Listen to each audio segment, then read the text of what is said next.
Okay, looks like I spoke too soon again.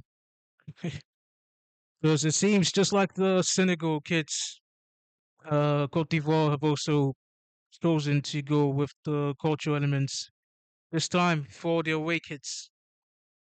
Unlike the Senegal version, where they had the cultural elements on the home kits instead, which goes back to what I said before. So yeah, historically, white is the away kits for is the color for the away kits for um Ivory Coast. Now, in this case, we have this sort of like palm tree and sand patterns at the middle half to the bottom part of the kit, but they're not the upper part of it of the jersey. There's um there's something interesting here in terms of what looks to be a hammer, some sort of steel hammer pattern at the top, which I'd actually like to know more about. Like if if there is sort of story behind that. But for the sun and the palm trees, it makes sense because obviously there are certain parts of Ivory Coast which is relatively towards the coastal area on the African map, which would explain the tropical aesthetic to the jersey.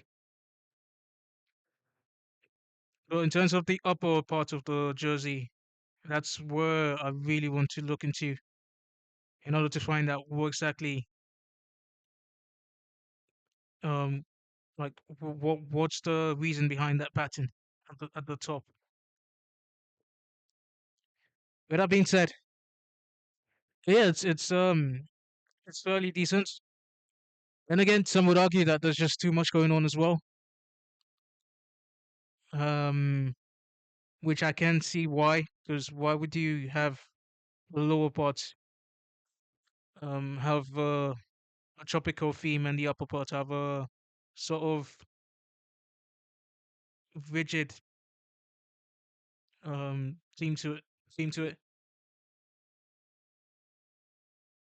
I still think it's quite good. I still think it still has a certain identity to it, which I believe got a lot of Ivorians would resonate with. So I will give this I'll give this an 8 out of 10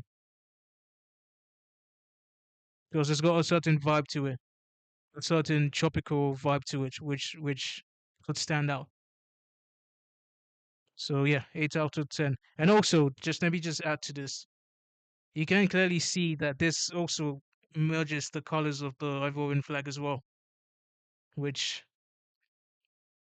is an extra plus. So yeah, 8 out of 10 for this sounds decent.